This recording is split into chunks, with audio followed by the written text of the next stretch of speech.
Are you looking to improve employee engagement and retention? Do you struggle with decisions on who to hire or who to promote? I have an amazing opportunity for a forward-thinking, purpose-led, people-first organisation to work with me on the first pilot Happier at Work programme for corporates. The programme is entirely science-backed and you will have tangible outcomes in relation to employee engagement, retention, performance and productivity.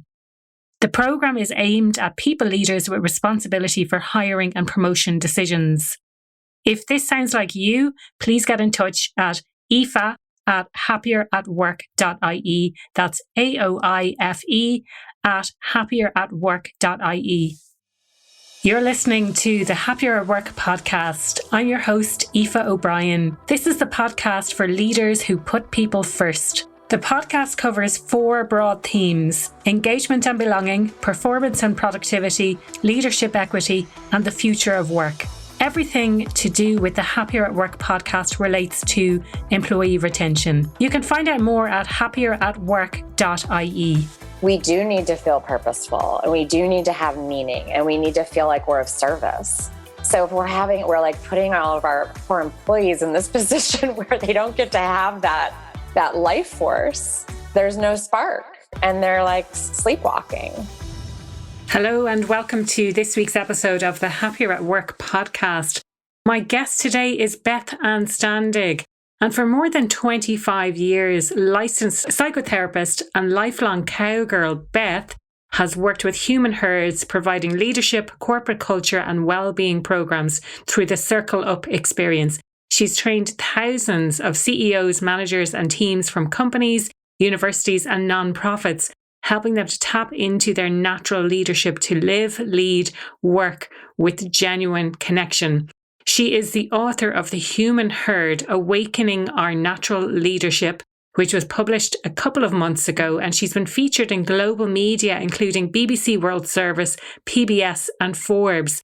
Beth lives on her California ranch with her family and an expanding community of animal herds.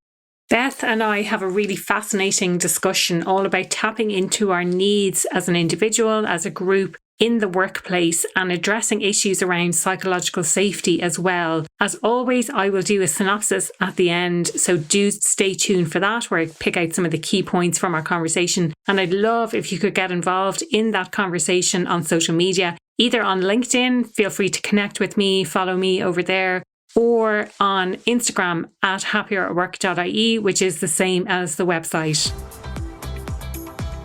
Beth, you are so welcome to the Happier at Work podcast. I'm delighted to have you as my guest today. Do you want to give people a little bit of flavour about your background and how you got into doing what you're doing today? Sure. Thank you so much for having me. It's really exciting to be here and to talk with you.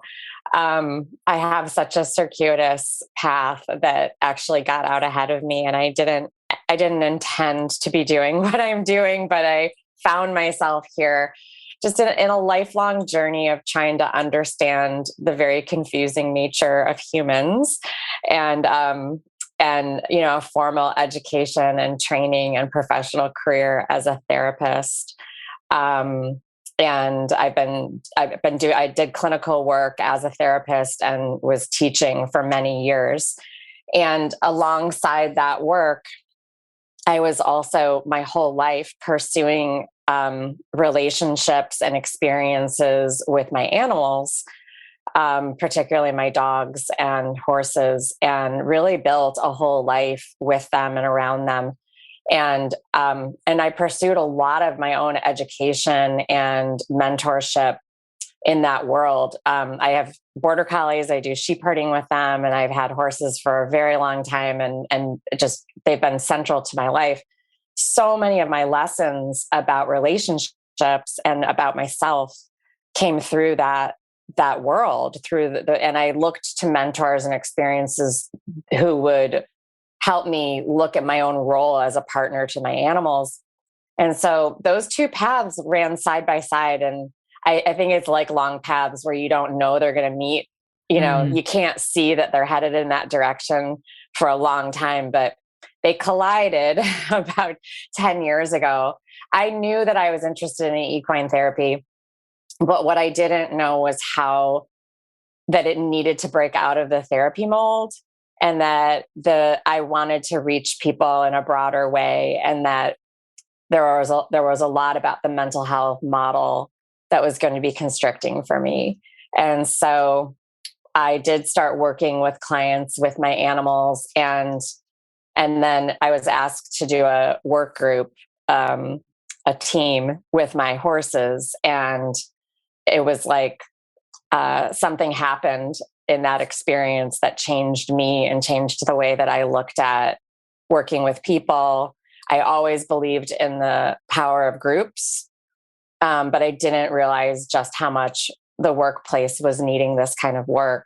And so I dove into the deep end and started this journey of, and it's just really just kind of blown up in a beautiful way from there. Yeah.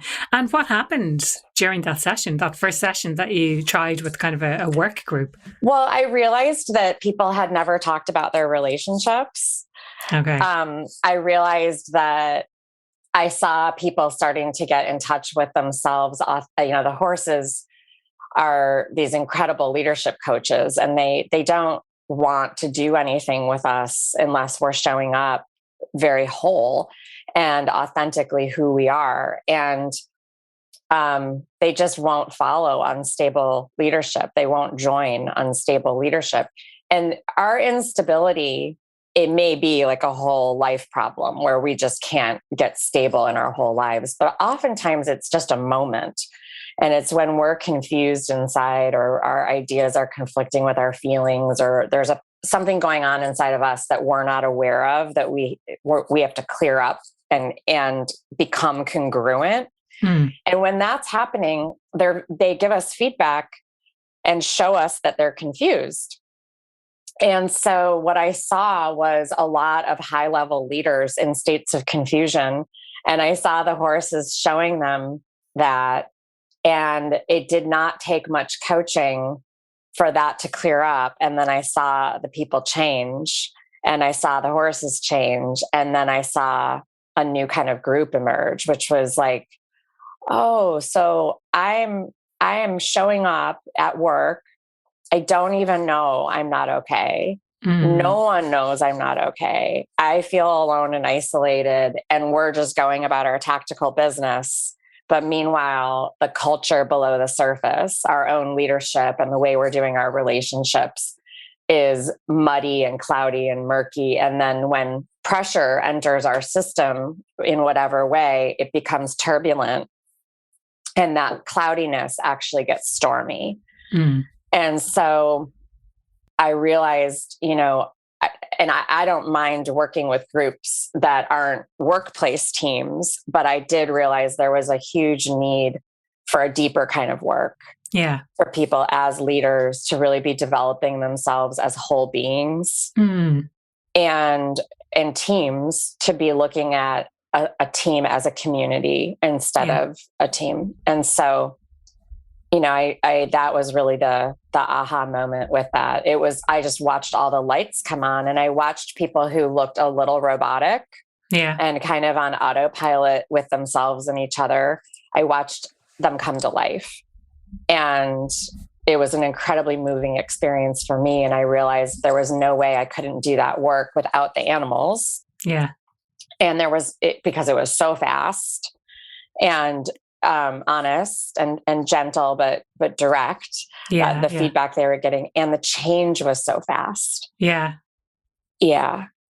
Wow, it's an incredible story. So you mentioned about people being kind of a little bit robotic and on autopilot. What are the other issues that you see, or that you have seen, with the leaders that you've worked with? That how are they showing up, and is it that they're not showing up kind of as human in the workplace? They're kind of checking themselves at the door, essentially. Is that what it's about? Absolutely. Yeah. We check our animal body at the door in a lot of places in our lives. And what that means is that our body is sending us all these signals about what's happening within and around us, and we're ignoring them. Yeah. And it's sending us signals about pressure.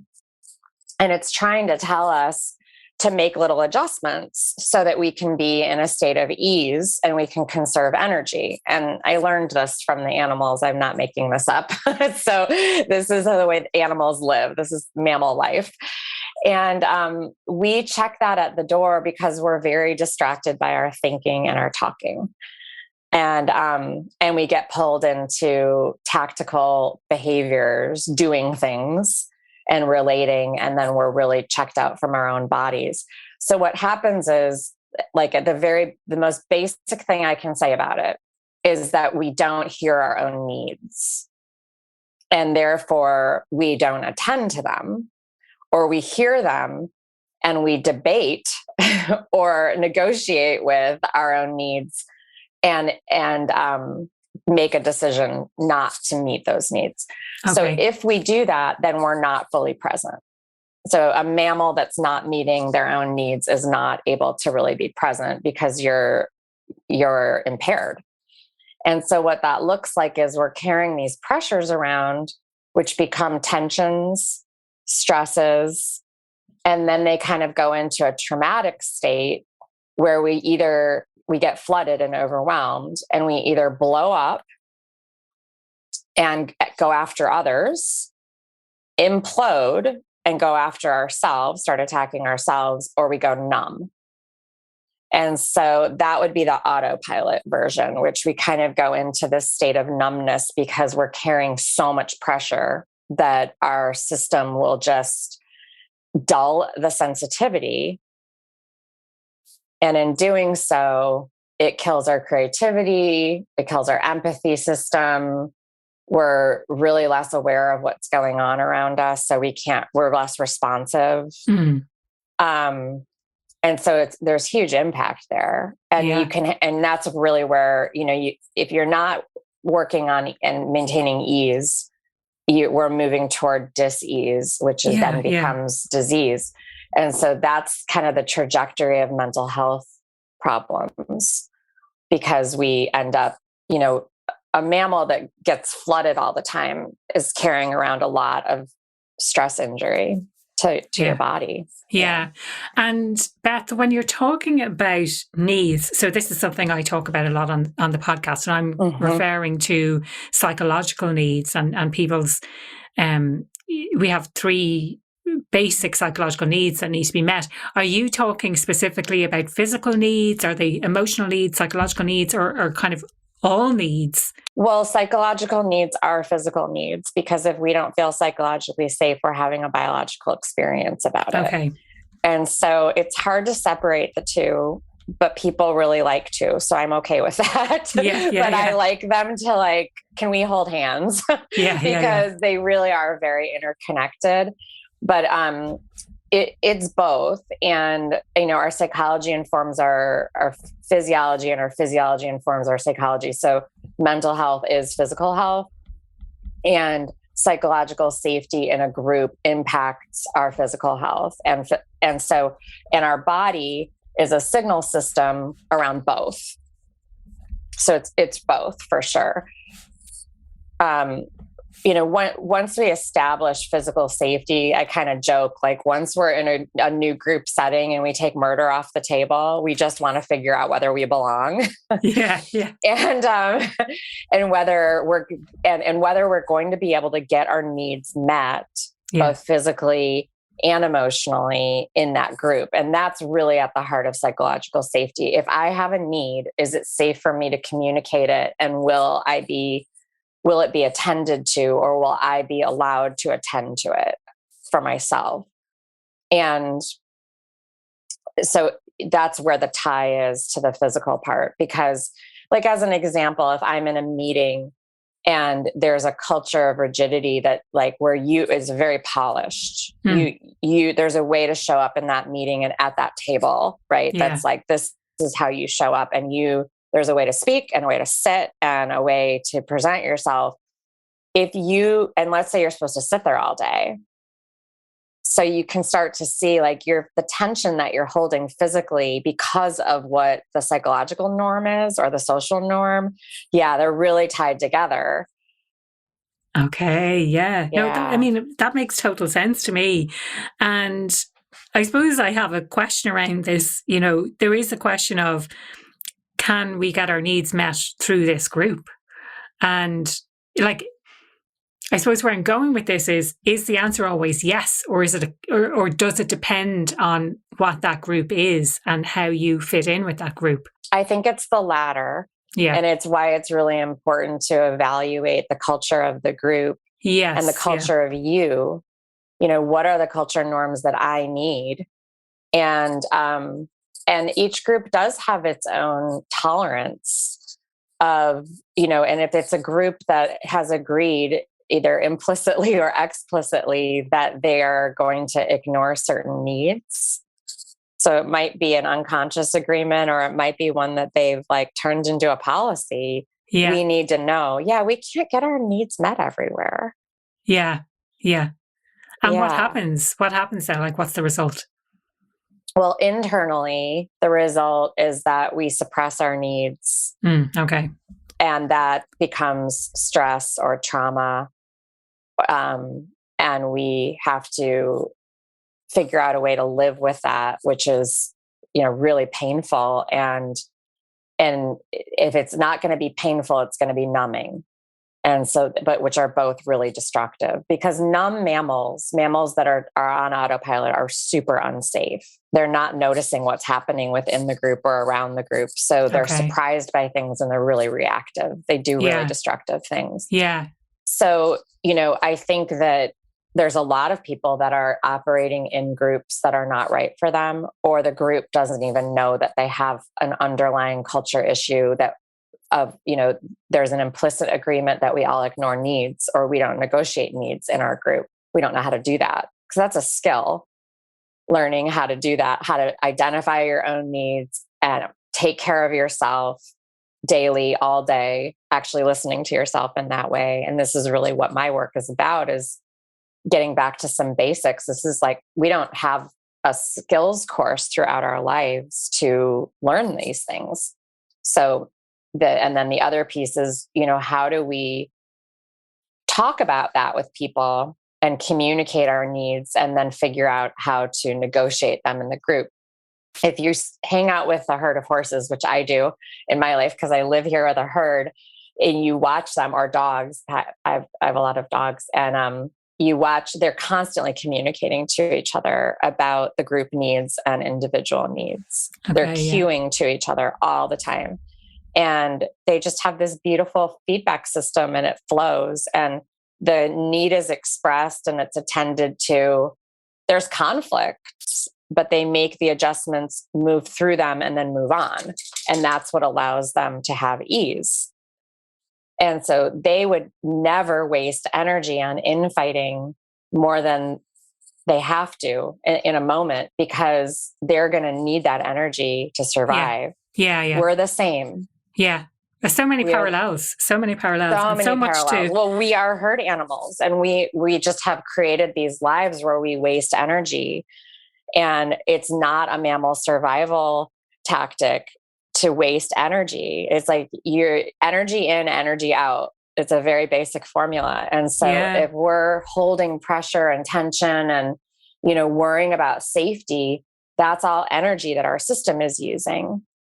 And so if you watch the herd, when something changes in it, I've added new members to my herd, or I've had two baby horses here, and the dynamics have to change, the roles have to change, and the herd has to make adjustments.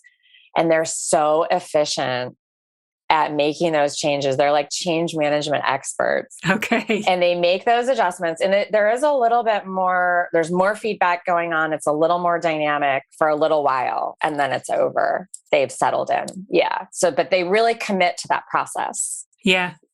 And I think bringing it back to the workplace, I'd love to understand more on your thoughts. You mentioned about oftentimes we don't know what our needs are. We suppress our needs. I'd love to dive into that a little bit more and help people to understand how to figure out what their needs are. Because until I did this research for my master's dissertation, if someone had asked me a few years ago, what are your needs, and specifically what are your needs at work, I probably wouldn't have even known where to start. But you certainly know when your needs are not being met because you feel frustrated in some way. So I'd love to understand from your perspective, Beth, how do people kind of get in touch with what their needs are? So back to this concept of pressure, which is, I'm not talking about overwhelm, but just little points of, pressure within us, where we tense up and get, kind of bracy and sort of like, it's like getting your hackles up. And it doesn't have to be anger or frustration, but just moments where something catches our attention and doesn't sit right with us. Okay. Where we feel that in our body before our mind even makes meaning out of it. Like what is it that I don't like here, or what am I needing? Those are happening all the time. And it can be something really small. The problem is we have so many of them that they pile up into this whole pressure overload. But it could be like all of our meetings are too fast, or like we go too fast and I can't keep up with the pace of them, or somebody is too loud, or there's no space for me to ask a question. And so I have to hold a question, or there's nowhere in our flow of work I'm just using meetings as an example. Yeah. It's a good example, I think. Yeah. Well, we have way too many of them. First of all, we don't know the purpose of a meeting. So we're just having them. And then we're just like feeding information at each other, and there's no connection. There's no humanity there. So we're like, that bores us, and, we're social animals. And so feeding information at each other, is very numbing. And, but like in this conversation that we're having, for instance, if this was a meeting and there's no give and take, right? Like I'm not checking in with you where you get to have a presence here. Yeah. So that's a mammal need. Yeah. Okay. Yeah. Yeah. Right. That it works, that it's a two-way, like I'm checking in and you're checking in. We're all here. Yeah. And so that would be like that. And that happens in meetings all the time where people are just talked at and it's not engaging. And so we feel kind of invisible. We have questions. There's no space to ask them. So that kind of squashes our intellectual spark. We're not getting like an intellectual need met, a social need. And then there's this deeper rooted thing, which is like, I don't even think I matter here. Like, I don't have a voice. Yeah. And that starts to dig into like, do I even belong? And it's like becomes an existential crisis we're not even aware is happening, which is like, I go to meetings all day and I just sit there. And so what's my purpose? And we might not know that question is lurking. But if I work with people all the time in my consultation practice, and like that is underneath the surface is people are sitting in all these meetings feeling invisible. And first they're bored, then they're annoyed, but then they're actually asking a deeper rooted question, which is like, is this my life? Like, why am I here? Because that's what the human mind does. That's what the human identity does.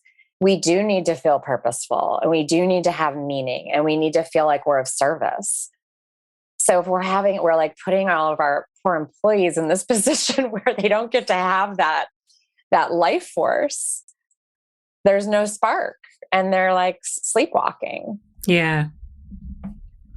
And how often does this happen in organizations that you've worked with? Like, what's the kind of I suppose I'm thinking like, what is the rate? So is it that there's a couple of people maybe that are feeling this way within a wider team? Is it driven by the leadership?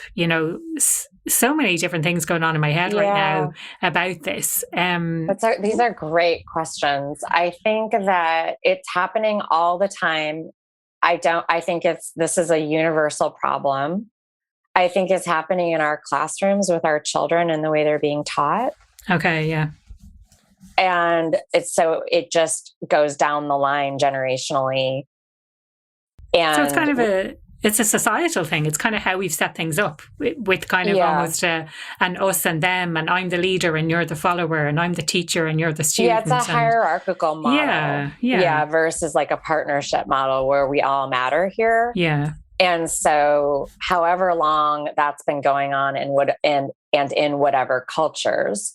And so I don't think it's true in every culture in the world, or I look at more tribal societies that still exist, and, they live much more communally and interdependently. And so everyone matters. Yeah. And so if you're looking at like, if ever, anytime I've seen like my daughter's 11 and I look at her classrooms and like, well, if everyone has a role and everyone's roles matter, and that's something the teacher builds into the culture, then you're going to see a lot more inclusion of everyone's voice if that's part of the culture. But I think in the workplace, and a lot of it comes down to habit and efficiency, where we're too busy. So we just skip over the relational culture piece to get through the meeting. Like we have these awful agendas. They're like packed full, but a lot of it is just people sharing information at each other. It's not about connection. That could have been a report or an email. Or Yeah. And that would be a better. So if we really look at how we're using meetings, it's called a meeting. Let's have an encounter. Yeah. It's about coming together. And, past podcast guests have talked about the different types of meetings that we have, like whether it's a discussion meeting or a brainstorming, or we need to make a decision, and only having the decision makers in the room, as opposed to try and make a decision by 10 people committee. It's like, it's just not going to happen. Now, something you mentioned earlier, Beth, was the concept of individual needs versus group needs. I'd love to drill into that a little bit more, because I've only ever really spoken about individual needs on the podcast. So I'd love to get a better understanding of kind of the group dynamics and the group needs as you see it. Well, this is a hard thing for humans to wrap our heads around, because we are not used to needing each other as in groups. Okay. I mean, first of all, we have like just a total self-care crisis. So we don't even know we have individual needs. And then the other half of the problem is that we don't know how to need each other and really let other people support us and share openly about what we need, and let people show up for us, or how to actually offer support. And I don't necessarily mean emotional support. I mean, we don't know how to work together as a group.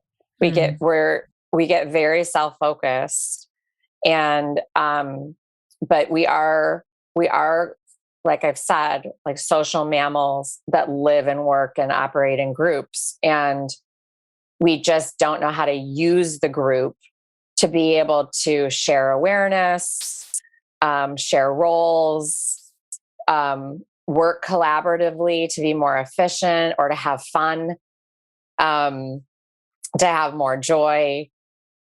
We don't know how to rest and let others carry our load. And there's like a big communication gap there around, so the group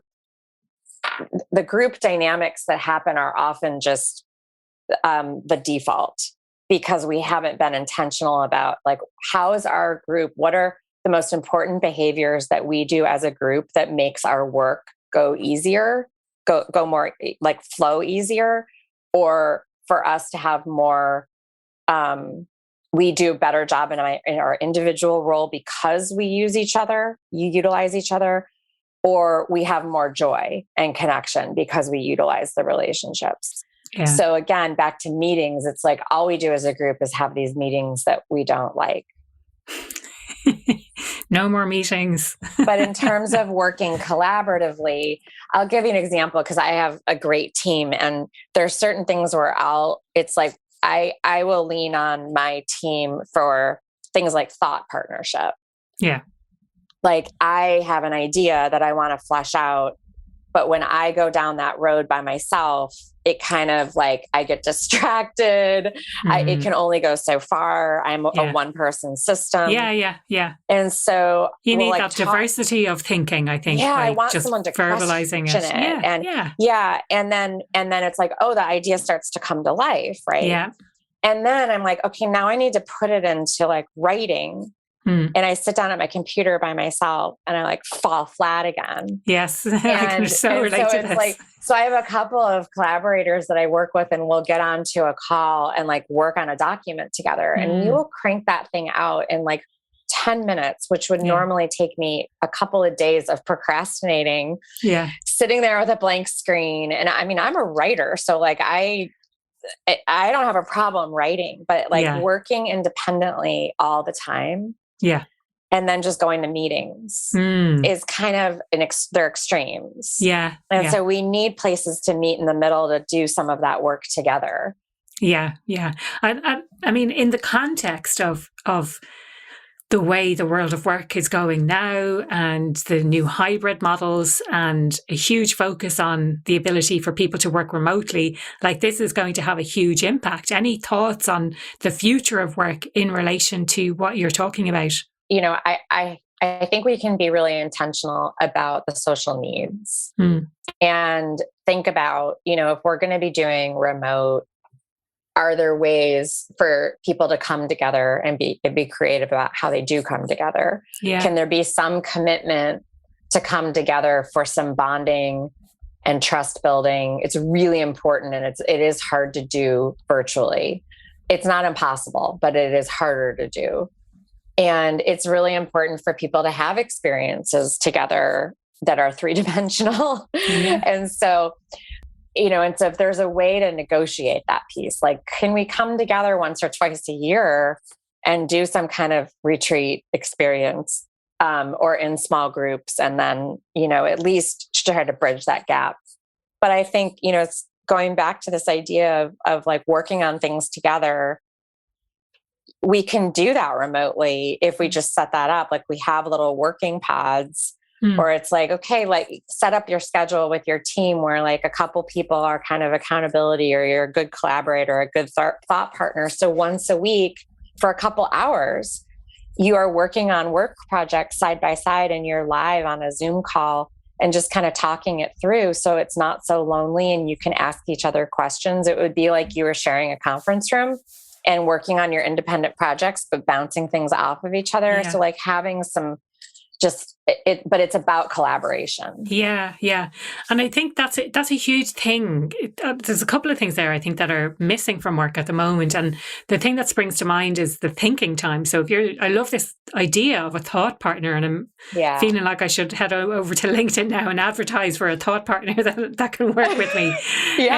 But even, you know, things that spring to mind for me, because I feel like there's not enough prioritization going on in work at the moment, where people are just taking all the work and accepting it and doing it, rather than thinking, right, what are the really important things? And I think having someone to bounce those ideas off, to talk through, okay, so here's what I'm thinking are the priorities. Here's what I need to focus on this week. And the rest can wait till next week, or the rest doesn't need to be done at all, whatever the case might be. But I think just having someone, and it's not a case of,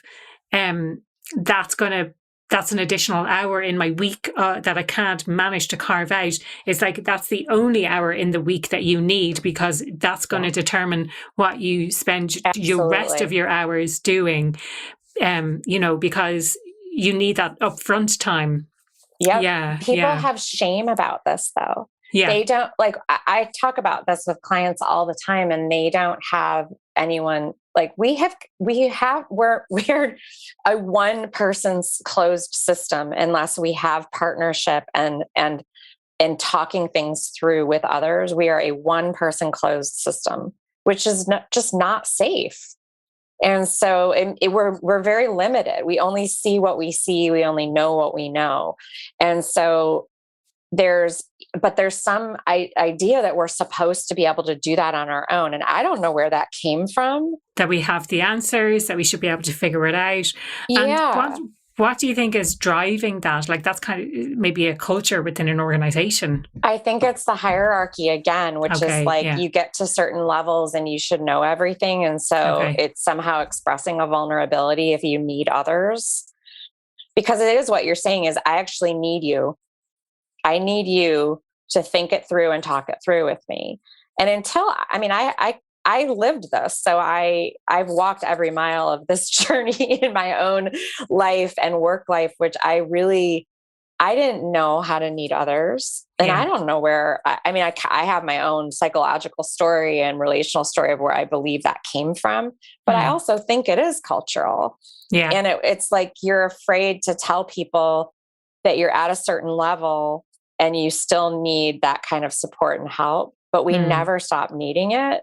Yeah. And so, but I think I think it's like, there's an expectation that as a leader, especially for leadership, if you keep climbing that ladder, that you should be providing that to others rather than needing it. Yeah. But that's not the case. It's, we never stop needing it. It's really interesting that you say that, because as you were kind of talking about the other issues, in my mind, I'm thinking of people who are a little bit more junior in an organization. I'm not picturing a leader in my head, and I'm probably thinking, oh, well, the leader has everything figured out already. But it's great. It's really refreshing to hear that that's not necessarily the case. And it's never the case. I've never seen it be that way. And most of the really successful leaders that I work with do have thought partners. And they have people in their team that they've identified. They may have a chief of staff role, and they're using that person in that way. Yeah. And so that person is, and then that person is going and gathering information to give to the leader to like flesh out what to focus on. And so they have a partner in that. Yeah. And, but I think what happens is you have a lot of leaders who don't do that.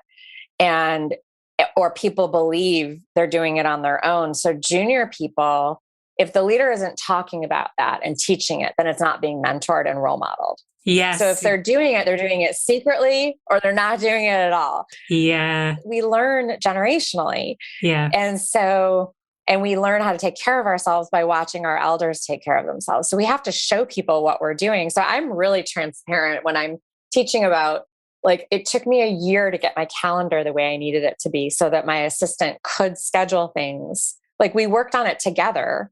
Like, what's the best flow of my week that allows me to do all the different things that I do? And I'll talk people through that process, and it's like all the lights go on. They're like, I just let things get scheduled. I don't have specific work times, or who do I pull into this project so that I can do my best work, or, it's very thought out around my needs and my collaborative needs. Yeah. And so people don't know that's happening. They don't know how to create that for themselves. Yeah. So we need to be teaching it. Yeah. I love that younger approach. People who are newer in the workplace. Yeah. And I mean, I think people have a lot of shame there, and it's so unnecessary, because we just aren't showing people how to do this. Yeah. And I think, the role modeling is really, really important, especially in an organizational context. Beth, we've covered a lot of ground in the discussion today. Is there anything that you feel like that we haven't touched on that you'd like to share? Anything that we haven't covered specifically? I think that just like going back to this self needs and other needs or group needs, kind of that dialectic, that I think it's important if we put in context that when we're talking about leadership and the definition of leadership, and an expanded and perhaps updated definition of leadership, that we really are first talking about how we're leading ourselves. And so, if you are taking care of your own needs, listening to your own needs, you're leading yourself through your day and through your life with some stability. And then we're able to actually lead others, whether we're doing that in a, small scale with a couple of people or an entire organization, or whether we're doing it at home and leading a family or a friend group or a community action or whatever it is. But it does that. I really like to think about leadership first and foremost as, how am I taking care of my own needs? Yeah. And how am I leading myself? And that the idea of leadership is of leading others is first pointing, like helping them see their own needs and helping them identify how to get those needs met. And so, yes, we might have an intention and a vision, and we're setting direction and pace. And like, those are all those things are happening. Those are all the actions. But right underneath that, I have to make sure that I'm taking care of myself so I can do those things stably. And I'm checking in with my people so that they have their needs met and we're doing it together. So I think we've overcomplicated a lot of the leadership definitions. Yeah, and I just go back to the animals. And then the culture piece is just about, do we take care of each other's needs, and how do we take care of each other's needs? And that's how we define our culture. So again, it's going to be more behavioral and less about values and principles and ideas. Not that those don't matter. You'd be able to name them within the behaviors. But I think, coming from my background with psychology and the animal world, I need to see leadership behaviorally, and I need to see culture behaviorally. What are the things that are actually happening? Yeah, absolutely. 100% agree. I mean, I talk about culture being very closely related to values, but it is in how behaviors show up, how are decisions made? How do you decide what to do? How do you decide who to promote? And how are you behaving in the organization? And is that reflective of the values of that organization that you say you have? Yeah, I mean, really, really insightful stuff today. Thank you so much for sharing that. Thank you. The question I ask everyone, the new question I ask everyone who comes on the podcast is, what does being happier at work mean to you? I think being happier at work is about being more connected to who we really are, like that true self, the most authentic part of you, the part of you that really lights you up, that you're able to feel that and express that at work, and that you're part of groups that know that part of you. They know it and see it, and that you're known in that way. And I think when we have those two things, that we can really show up and be fully alive and fully ourselves, and that is a known, seen part of us by others, and others allow us to really see them. Yeah. I think our happiness comes from that. I love that. And if people want to reach out, if they want to connect with you, feel free to talk about your book as well. I know it just came out quite recently. It did. What's the best way that people can do that? So I wrote a book that was released 2 weeks ago. It's called The Human Herd: Awakening Our Natural Leadership. And it is available at bookstores everywhere. And my website is thecircleupexperience.com. And you can read more about my work. I do a lot of writing. So there's, my work and content gets spread out there on a few different platforms, and also on my blog, and then events and courses. I do a number of virtual courses and groups. And so I do get to work with people all over the world, which is wonderful. And I love hearing from people. So you're always welcome to reach out through the website. Brilliant. Thank you so much for your time today. I really enjoyed the chat. I wasn't sure what direction it was going to take, but absolutely enjoyed it. I think it's given a really different perspective to anything that I've heard before, certainly, and really, really interesting conversation. So thank you for that. Thank you so much for having me. This was a pleasure. Thank you for making it this far into the podcast. I'm so delighted that you are here today, listening and choosing to listen to the Happier at Work podcast today. So before I go on to do a synopsis of some of the key points that Beth and I discussed on today's episode, I wanted to remind you to get involved in the conversation on social media, either on LinkedIn. You can connect with me, Aoife O'Brien, that's AOIFE, O''Brien, or on Instagram, happieratwork.ie, either in the stories or on the grid on Instagram. Now, Beth and I started the conversation about teamwork and the group facilitation that she does. And one thing that kind of stood out for me was this idea that people feel that they don't even know that they're not okay. So that there's so much going on that they've completely disconnected from themselves, essentially. So you're just kind of going about the day to day. She floated this idea of the team as a community of people. And that is certainly something that we've talked about before. Ted Rubin on the podcast previously shared about this concept of work being more of a community rather than anything else. I really like that idea of it being a community.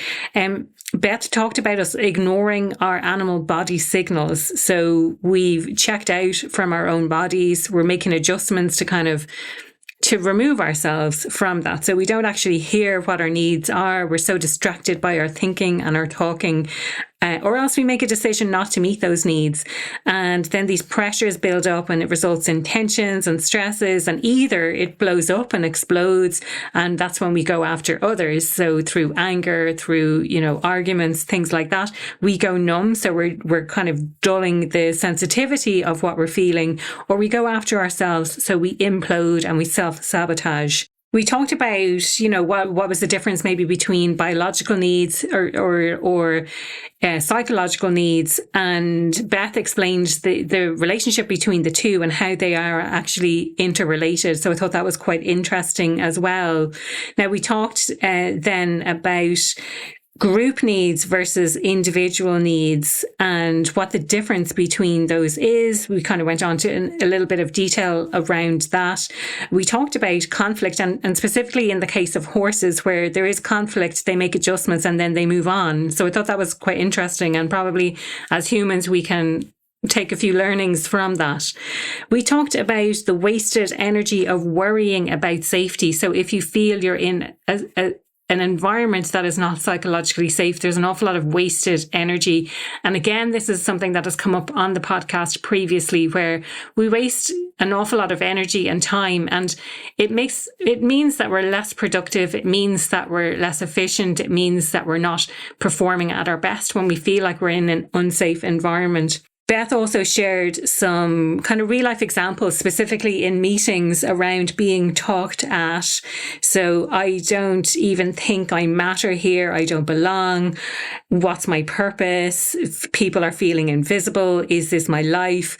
There's this need to feel purposeful and have a sense of meaning and be of service to other people. But actually, if we don't have that, we don't have that spark for work. And as I mentioned towards the end of our discussion, one of the things that struck me was I kind of assumed that this was happening for people who are individual contributors and not necessarily senior leaders. But she did mention that that's happening within all levels in organizations. And I thought that's something worth kind of tapping into, worth exploring a little bit more. Another point that was made was that we're not really used to needing each other. We're not used to letting other people support us. And there's this huge self-care crisis where we think that we need to do everything alone. We're very reluctant to reach out to other people. But it's really good to use other people for, to share the load. If we want to take a rest and let others carry our load for us. We talked about group dynamics and there being kind of this default because we haven't set an intention for how the group is actually going to work. And again, this is something that's come up in other contexts as well. I absolutely loved Beth's idea of the thought partnership and having that person to bounce ideas around with, but also allowing yourself that time to do that, because that is something that's really missing. And, something I'm a huge advocate for is taking that time initially to set what the priorities are. And rather than being reactive to what's coming into your inbox, being proactive and taking responsibility for the work that you actually do, rather than complaining that you're overloaded if you're just accepting things as status quo, if you're not pushing back. In building on this idea of thinking and assuming that it's just people who are at those more junior levels in an organization who are experiencing this, the assumption being that you get to a certain level and you should know everything already, and that creating a certain sense of unsafety or an unsafe environment in itself, because the assumption is there that you don't need help, that you shouldn't be asking other people for help.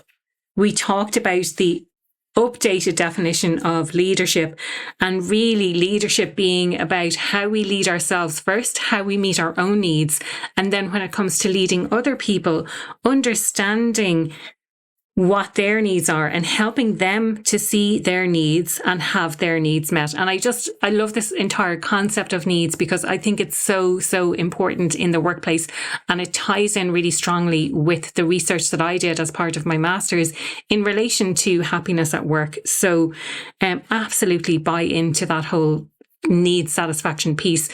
Albeit Beth is coming at it from a slightly different angle, but it's still a really, really interesting discussion. And I really hope you enjoyed today's podcast. I'll be back again next week for another solo episode. That was another episode of the Happier at Work podcast. I am so glad you tuned in today. If you enjoyed today's podcast, I would love to get your thoughts. Head on over to social media to get involved in the conversation. If you enjoy the podcast, I would love if you could rate, review it, or share it with a friend. If you want to know more about what I do or how I could help your business, head on over to happieratwork.ie.